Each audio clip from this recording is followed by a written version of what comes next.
Hello mga kakintab at sa hindi ko pa kakintab dyan guys, please don't forget to subscribe. And today's video guys, nandito ako sa aking munting greenhouse para magtanim ng sweet potato at saka kangkong and also gingers.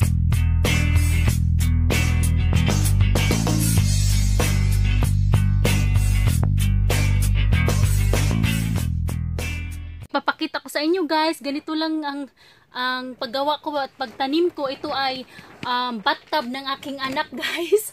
Noon nung baby pa siya at hindi naman nagamit kasi malaki na siya. Kaya gagamitin ko tong taniman para hindi na ako bibili guys. Ayan. At saka ito naman yung ice cream pail. Ayan siya. Tataniman ko rin siya dyan guys. So ipapakita ko sa inyo guys kung paano ko tinanim. So kailangan muna nating haluin lahat yung soil guys. Kasi ito halo ng mascate, may topsoil at saka manure. So dapat ihaluin muna natin siya ng mabuti. At ito guys, mas maraming mascate ito kasi yung potato gusto nila yung soft soil. Yung hindi siya mag hard lump, ayaw nila yun. So ayan, kaya medyo malambot. Ayan yung soil na gagamitin ko para sa aking sweet potato. So haluin muna natin siya guys ng mabuti.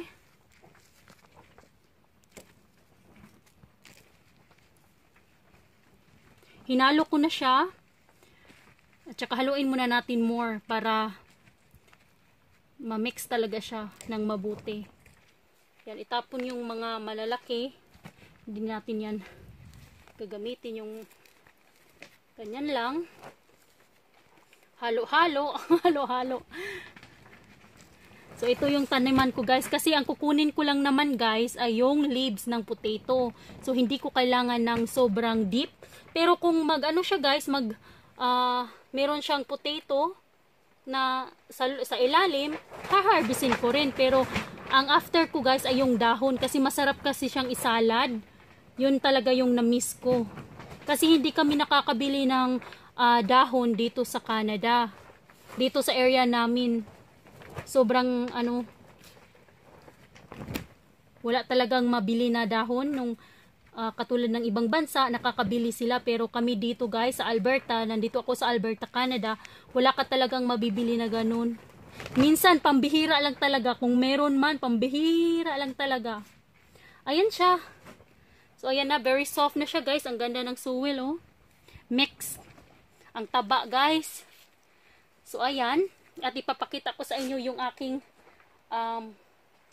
potato. Ayan na siya. Taran! Ayan, ready na siyang itanim, guys. I-replant. At pinatubo ko siya ng halos 2 buwan bago siya tumubo, guys. Ang tagal. Pero, ayan na siya, guys. At ito naman yung kangkong ko. Yung kangkong ko talagang namatay na siya. Pero i-replant ko pa rin tong kangkong ko to guys. I-replant ko dito.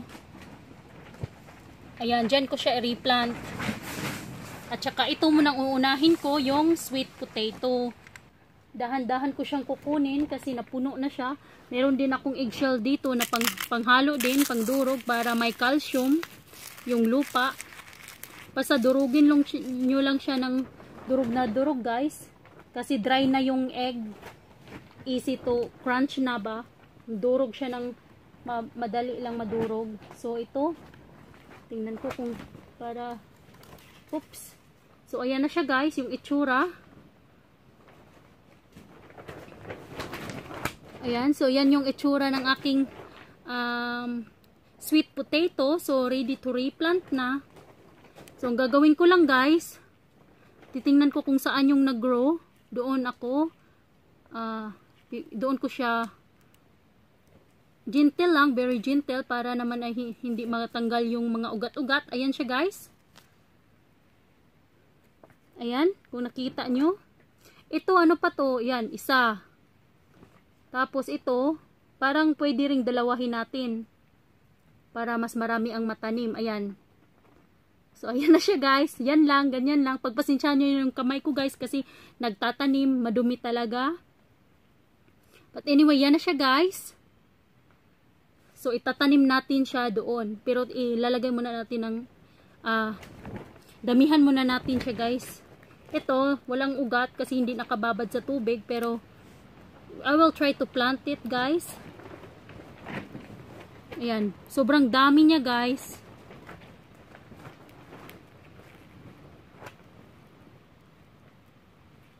Yan. Yan, may ugat siya. Ang dami. Pinatubo ko ito, guys. 2 months. 2 months ko siyang pinatubo ng ganito, guys. Ang tagal. Ayan. Meron pa ring roots. Ayan. Ganyan lang. Ganito lang ako magtatanim, guys. Nasisiyahan ako magtanim.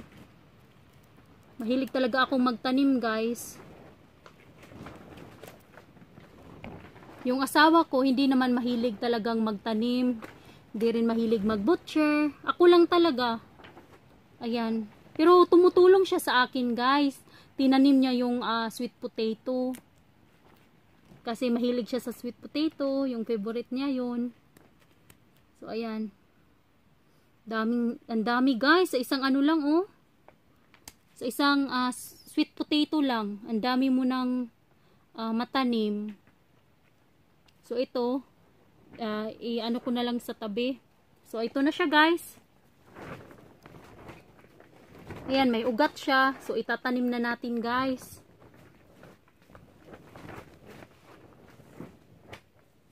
So, kung magtanim din ako ng sweet potato, simple lang din. Unahin muna natin. So, ayan siya. So, itatanim natin dito. Yung isa.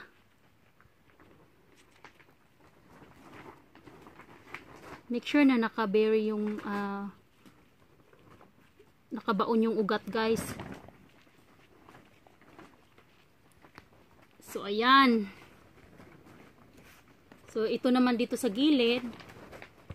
Kasi, ang gusto ko lang naman yung leaves. Kaya, pwede lang siyang malapit, guys.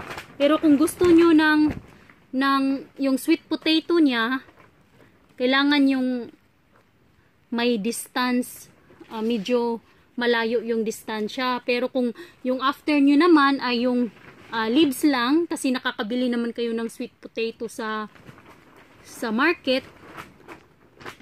okay lang din na ganito lang. Ganyan lang yung distansya, guys, sa dalawa. Tsaka tataniman ko dito din. Ito siya. Ayan siya, ganyan ka-deep. Tapos ilagay ko ang ito. Tapos make sure that you bury yung ugat. Yan. So, ayan na siya, guys. So, 3 na yung natanim ko. So, kuha pa tayo. Damihan natin ang pagtanim, guys. Dito ko siya tinanim sa greenhouse, guys. Kasi pag doon sa labas, pag medyo malamig, guys, namamatay siya. Kasi hindi naman talaga siya yung tumutubo sa malamig na lugar. Ayan.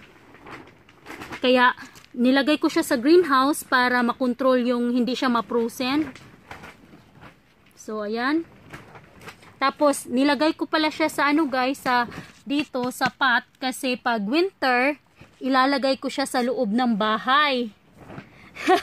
Sa loob talaga ng bahay, guys, para hindi siya mamatay. Para tuloy-tuloy lang yung pagkuha ko ng leaves. Ayan. So, yan lang siya. Simple lang, guys. Simple lang ang pagtatanim. Kung mahilig kayong magtanim, guys, maaaliw kayong magtanim. Sobrang saya. Nakakaaliw magtanim. Ayan. So, yung isa. Dito naman. So, itry kong itanim tong walang ugat, guys. Ito, wala pa siyang ugat. Itatry ko siyang itanim, guys. We'll see kung mag-grow ba siya. Ayan, sa gilid siya para malaman natin. Ayan, wala siyang ugat. Kasi doon sa amin, wala namang ugat. Tinanim namin, nag-grow naman. So, tingnan natin yan. Ayan. Ayan, tapos na yung 6 yung tinanim ko dito na sweet potato.